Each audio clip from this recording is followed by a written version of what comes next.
I'm Dan Ackerman, and we are here with the new 11.6-inch version of the MacBook Air. We've gotten a little bit of time to play around with it now, so we have a better feel for it. It kind of feels like a mix between a traditional MacBook Pro and the sort of premium netbook style 11-inch systems we've seen this year. Obviously very thin, very light, starts at about 0.68 inches in the back, tapers down very narrow in the front. The 13-inch version actually has the same thickness. You don't really get a big discount in that area by moving to the 11-inch version, but they're still both very slim. There's a couple of interesting notes about the 11-inch version. It is the first MacBook that we've ever seen with a 16:9 display.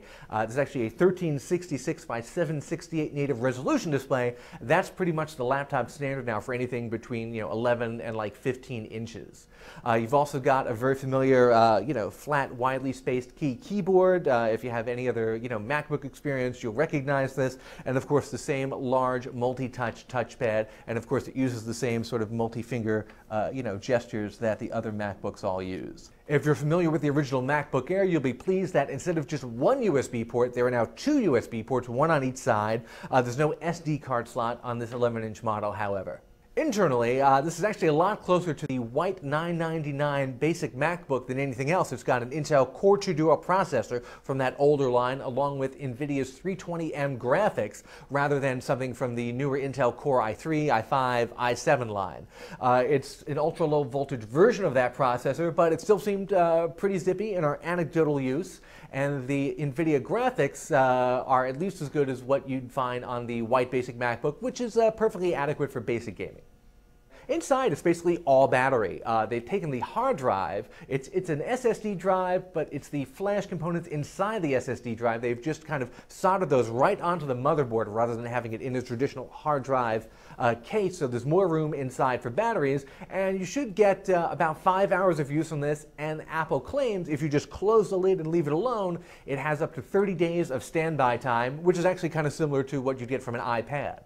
And one more iPad-like feature that Apple was eager to point out is what they call Instant On. So if we take the laptop and we shut it down, as you know, when you boot up your Windows PC, your laptop, your desktop, there's definitely 45 to 90 seconds, maybe even more, to get it to boot up. And Macs are a little bit quicker, but really not that much. So with this new Instant On, once the laptop is powered off, like it is now, if I just hit the power button,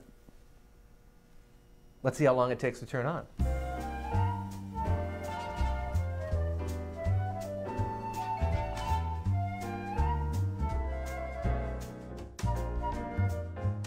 If I have one or two design issues with the new MacBook Air, it's that there's no backlit keyboard, which we've kind of gotten used to from a lot of MacBooks and even other laptops. In fact, there's a big blank spot right here on the F5 key where the backlighting button is on other MacBooks. And we also miss the edge-to-edge glass over the display that's on a lot of other MacBooks. Instead, you have this big, thick silver bezel that just doesn't look as good.